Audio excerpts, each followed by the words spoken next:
Selamat siang pemirsa Metro TV Lampung. Selama 30 menit ke depan bersama saya Seteji Bintang di Bedah Tajuk Lampung Pos. Kali ini saya sudah bersama dengan Kepala Divisi Digital Lampung Pos, Mbak Sri Agustina. Selamat siang Mbak Cici.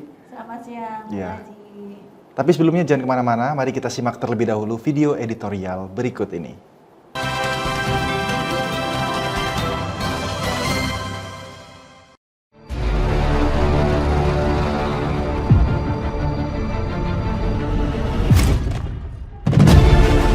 Tingkatkan daya saing UMKM. Usaha mikro kecil dan menengah atau UMKM adalah usaha produktif yang dimiliki perorangan maupun badan usaha yang telah memenuhi kriteria sebagai usaha mikro.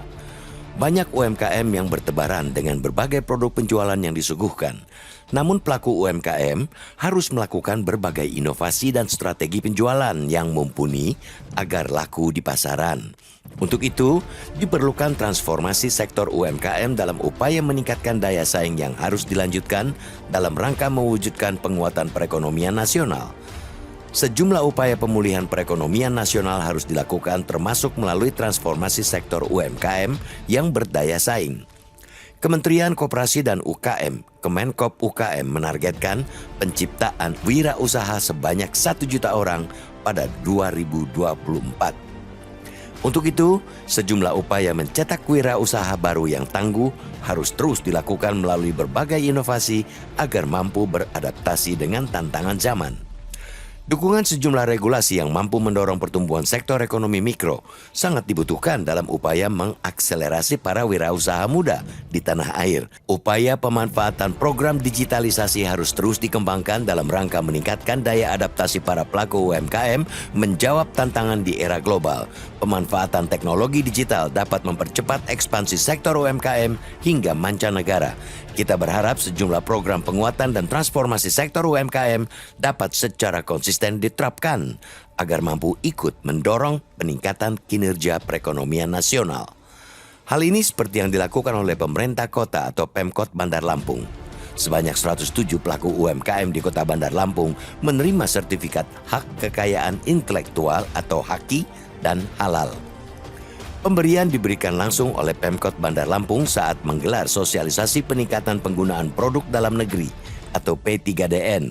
Pada sosialisasi ini terdapat 92 pelaku UMKM mendapat sertifikasi HAKI dan 15 UMKM mendapatkan sertifikasi halal. Dengan adanya sosialisasi ini bisa memberikan kesempatan bagi pelaku UMKM untuk meningkatkan kualitas produknya. Diharapkan pula dengan kegiatan ini dapat menambah wawasan para pelaku UMKM untuk memahami peran serta UMKM dalam menggunakan produk dalam negeri. Selain itu, dalam rangka meningkatkan daya saing produk UMKM untuk menunjang kebijakan P3DN. Kita berharap UMKM yang ada ini bisa meningkatkan kualitas produknya agar laku dijual dan bisa berdaya saing, sehingga potensi untuk berkembang lebih pesat lagi bisa digapai. Pemerintah dan stakeholder lain pun diminta peran sertanya dalam meningkatkan kualitas dan daya saing UMKM ini, sehingga UMKM kita ini bisa dikenal luas yang nantinya akan bermanfaat dari segi penjualan dan keberlanjutan UMKM itu sendiri, sehingga UMKM kita bisa bersaing dengan UMKM lainnya untuk meningkatkan penjualan produknya yang berimbas pada kesejahteraan pelaku UMKM itu sendiri. Untuk itu, kolaborasi yang dilakukan ini akan bermanfaat baik bagi UMKM dalam menghadapi tantangan ke depan, sehingga UMKM dapat terus bertahan dan bisa meningkatkan penjualannya untuk kesejahteraan bersama.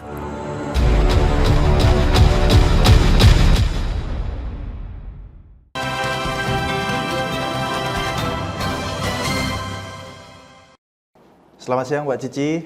Siang, Bung Haji. Ya, gimana kabarnya Mbak? Sehat, Alhamdulillah sehat. Cuacanya juga asik nih Mbak ya, Iya. mendung-mendung. Sudah mulai memasuki musim hujan. Sudah memasuki musim hujan dan saat ini juga mungkin bisa sebagai berkah juga ya buat UMKM juga ya Mbak ya. Nah, ini berkaitan dengan tema yang akan kita angkat, kita bahas hari ini terkait tingkatkan daya saing UMKM ini ya Mbak ya. Bener ya Mbak ya? Betul. Kenapa ini Mbak tema diangkat untuk tajuk hari ini? Ya, memulai di 2024 ya.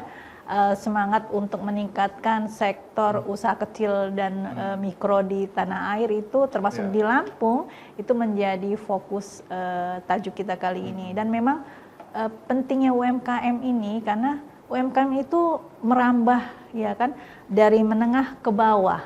Jadi membuat juga masyarakat, membina masyarakat untuk bagaimana berwirausaha secara mandiri. Jadi tidak melulu bergantung mencari pekerjaan atau mencari bekerja di tempat orang, tapi justru membuka usaha sendiri, malahan membuat lapangan pekerjaan bagi yang lain. Inilah yang pentingnya UMKM ada dan bagaimana meningkatkan daya saing UMKM agar bisa bersaing dengan usaha-usaha lainnya, bersaing dan bertahan ya.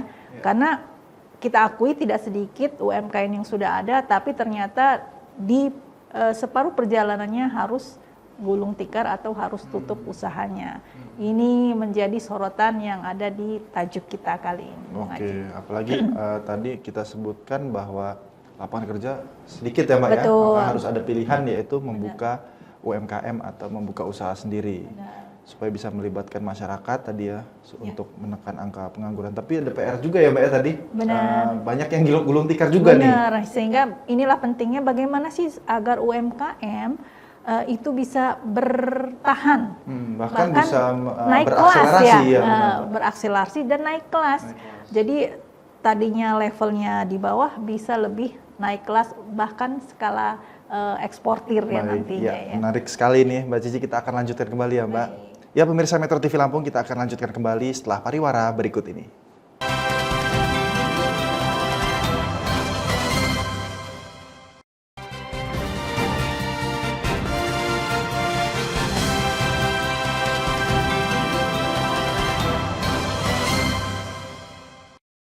Pemirsa Metro TV Lampung, kembali bersama kami di Bedah Tajuk Lampung Pos. Ya, kita lanjutkan kembali pembahasan kita Mbak Cici terkait dengan tingkatkan daya saing UMKM. Tadi UMKM kita sebut memiliki kekuatan untuk memberikan lapangan kerja ya Mbak ya.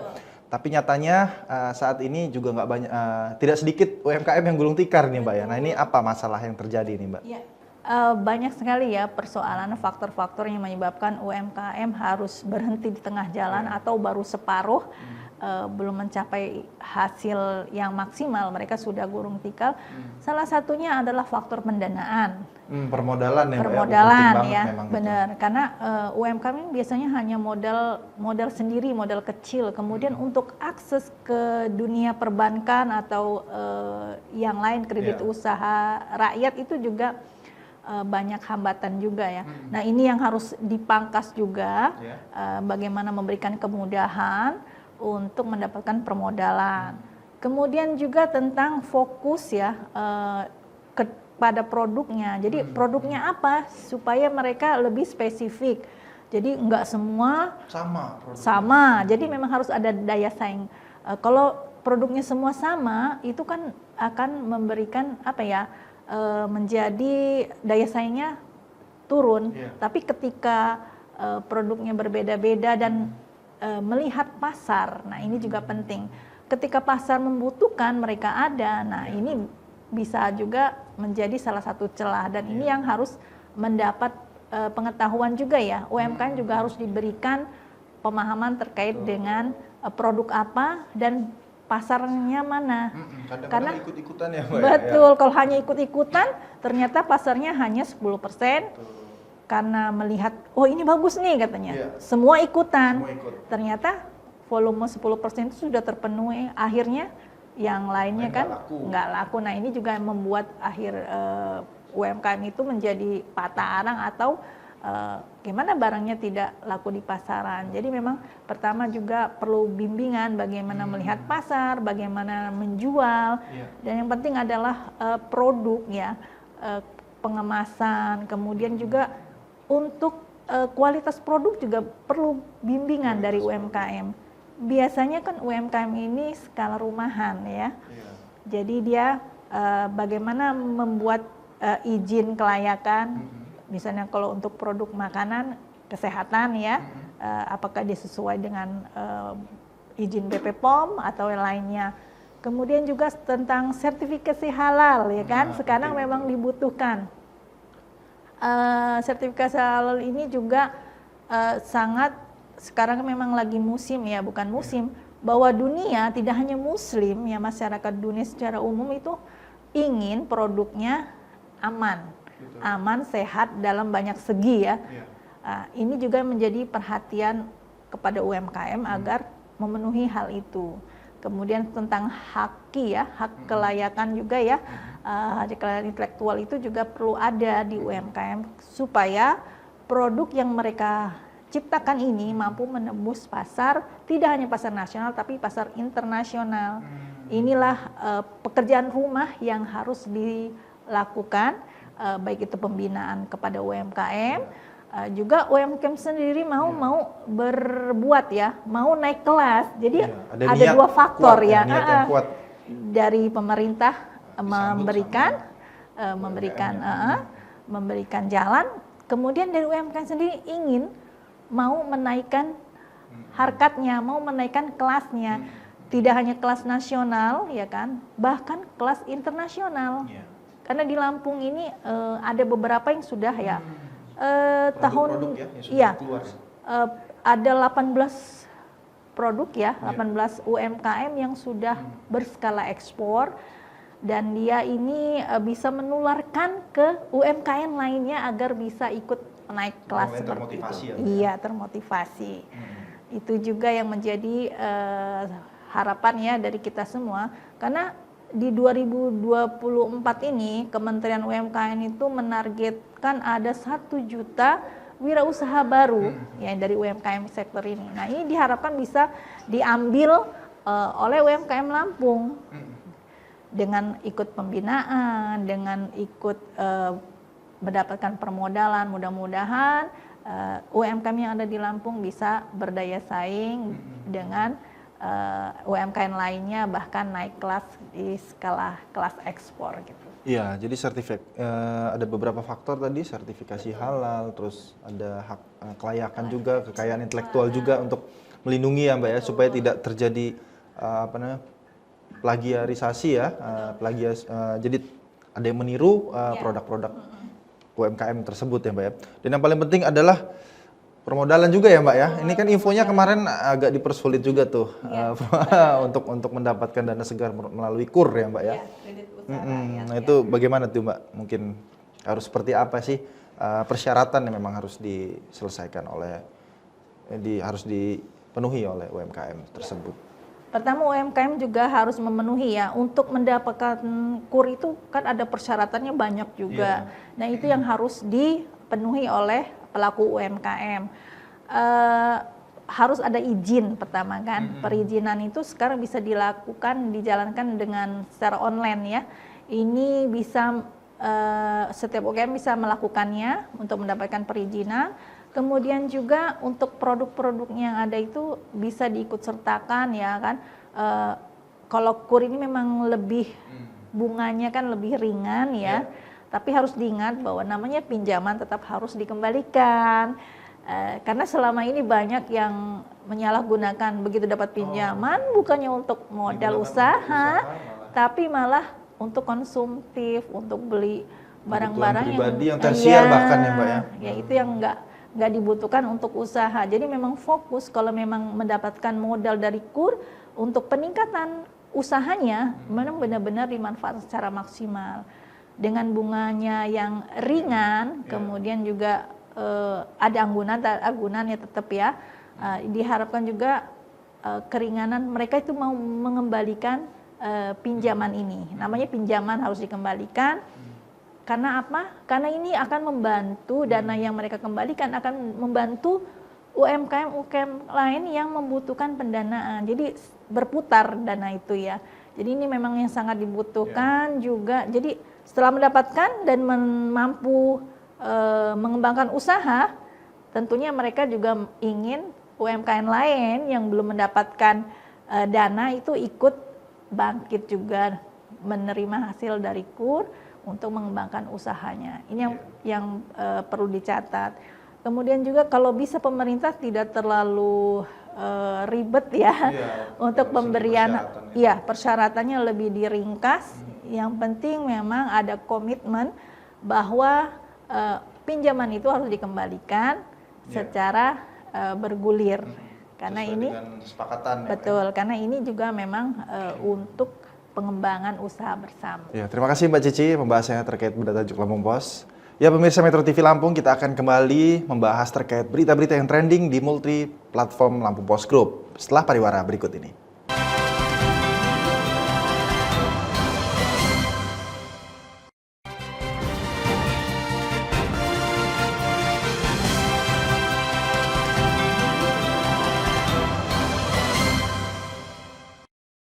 Pemirsa Metro TV Lampung, kembali bersama kami di Bedah Tajuk Lampung Pos. Kali ini kita akan membahas berita-berita yang trending di Lampung Pos Group. Yang pertama ada platform lampos.co.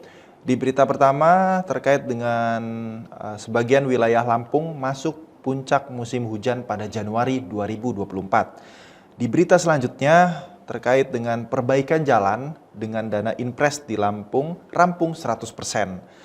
Berita ketiga terkait rute penerbangan Lampung, Bali, dan Yogyakarta segera dibuka. Dan ada lagi berita kriminal terkait penyidikan 22 kasus pelecehan di Lampung dihentikan. Kemudian penumpang penyeberangan Bakauheni Merak keluhkan aturan baru pembelian tiket Ferizi. Ya Mbak Cici, kita mungkin bahas terkait cuaca ini ya, yang relate banget ini Mbak, lagi mendung-mendungnya ini. Nah, kayaknya udah mulai musim hujan nih ya, puncaknya gimana nih Mbak gambarannya? Iya, ini trending juga ya di lampos.co. Memang perkiraan BMKG ini agak sering meleset-meleset ya. Karena kemarin memang kita ada pengaruh dari El Nino, lebih ke banyak ke kemaraunya. Harusnya Desember itu kita sudah memasuki musim hujan, tapi ternyata masih banyak panas ya. Kondisi sekarang juga masih panas, tapi sudah mulai beberapa hari ini turun hujan. Dan BMKG memprediksi hujan ini akan terjadi puncaknya pada Januari ini. Tapi diprediksi di pertengahan Januari sampai akhir Januari. Karena memang kalau dilihat di beberapa tempat hujan mulai ada intensitas tinggi itu di daerah Lampung Barat ya, kemudian di daerah pesisir ya. Sementara untuk di wilayah Bandar Lampung masih terasa 1-2 hari hujan gitu ya. Yang perlu diperhatikan bahwa masyarakat adalah untuk menjaga ya lingkungan sekitarnya. Kalau musim hujan sudah mulai datang, pasti Biasa, banjir, itu pasti ada banjir, banjir ya, akan datang. apalagi. Benar, di perkotaan di mana sungai menjadi tempat pembuangan sampah. Nah, ini harus mendapatkan perhatian serius dari masyarakat juga. Sendiri ya Mbak ya. Betul. Baik. Oke Mbak, kita lanjut lagi ke berita selanjutnya ya, terkait perbaikan jalan dengan dana Inpres di Lampung rampung 100%. Waduh, ini udah bagus kayaknya jalannya ya. Bisa jelek. Mudah-mudahan ya, kalau ini ada 17 jalan ya dari BPJS. 17 ruas jalan. 17 ruas jalan yang mendapatkan pendanaan untuk perbaikan jalan. Dari 17 ruas itu 10-nya ada di kabupaten kota, sementara 7 ruas ada di provinsi. Untuk jalan ini memang walaupun 17 ruas, tapi anggaran atau dana yang dikeluarkan luar biasa, 814 miliar. Tentunya dengan dana yang seperti ini, mudah-mudahan jalan masyarakat bisa menikmati jalan yang mulus ya dengan dana yang dikeluarkan. Ya pemirsa, kita lanjutkan kembali di berita lampungpos.id ya. Tadi ada berita terkait dengan Bandara Raden Intan yang akan membuka rute baru Lampung Jogja. Kemudian ada berita selanjutnya terkait hari terakhir operasi lilin. Selanjutnya ada berita terkait follow up perkembangan kasus KONI Lampung yang ditangani oleh Kejaksaan. Dan berita selanjutnya terkait dengan pemantauan arus balik Nataru yang diperkirakan minggu ini masih ada lonjakan. Selanjutnya ada berita terkait penyelenggaraan pemilu, yakni rekrutmen pengawas TPS oleh Bawaslu dan juga persiapan debat ketiga calon presiden. Ya Mbak Cici, kita akan bahas terkait dengan kayaknya rute ini Mbak ya, rute baru nih ya yang akan dibuka oleh Bandara Raden Intan 2, yaitu ke Lampung Jogja. Nah ini menarik sekali nih, kenapa harus ke Jogja, nggak usah transit lagi ya Mbak ya? Betul. Tapi moda transportasi bus kan kayaknya udah cukup mumpuni juga tuh Mbak. Ini ada pesawat nih, apakah akan menguntungkan buat Lampung atau seperti apa nih Mbak? Iya. Tentunya diharapkan ini akan memberikan imbas baik ya, imbas positif bagi Lampung tentunya. Dengan dibukanya penerbangan, rute penerbangan Lampung-Jogja, bahkan nggak sampai Jogja, nanti akan ada juga Lampung-Bali. Lampung-Bali Iya. juga ada. Akan dibuka di Januari ini juga, di pertengahan Januari dan di akhir Januari. Diharapkan ini akan meningkatkan ya sektor pariwisata tentunya, dan dari sektor pariwisata investasi juga akan masuk. Dengan kemudahan transportasi, masyarakat kan tentunya dengan mudah nih akan melihat, oh ternyata enak nih, transportasi lebih mudah, lebih gampang, lebih terjangkau, sehingga lebih efisien dengan adanya transportasi udara. Ini juga kita harus bersiap ya Lampung dengan dibukanya rute-rute ini, sektor pariwisata juga akan menjadi geliat diharapkannya, kemudian investasi akan lebih terbuka. Diharapkan jangan rute ini jangan hanya hangat-hangat, nanti hilang lagi ya Mbak. kemudian hilang. Jadi kalau bisa konsisten, karena dengan konsisten itu orang akan percaya, oh ternyata ini memang benar-benar sudah ada, dan di Lampung benar-benar memikirkan sektor ini untuk memudahkan atau menjangkau hal-hal yang menjadi sekat selama ini. Betul sekali ya, keduanya bisa dapat manfaat yang Betul. luar biasa ya Mbak ya. Ya kita lanjut kembali Mbak terkait berita kasus korupsi KONI Lampung ini Mbak yang ditangani kejaksaan. Ini sudah sampai mana ini Mbak?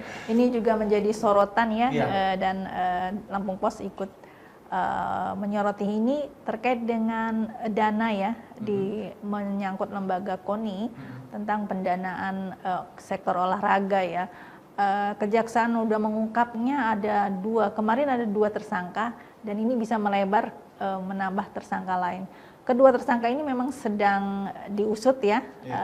Satu orang sudah menyatakan mengundurkan diri dari jabatannya, diharapkan lebih memudahkan dalam penyidikan.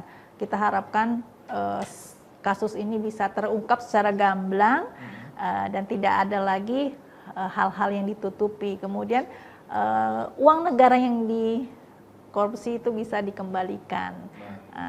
Kita beri apresiasi kejaksaan dan pihak-pihak terkait yang mampu mengungkap kasus korupsi tersebut. Dan KONI kembali menjadi berperan untuk mencetak atlet-atlet dan memajukan olahraga ya. Fokus lebih ke sektor olahraganya ya. Olahraga, betul banget Mbak. Ya kita lanjut lagi ya Mbak Cici ke berita sai100fm.id.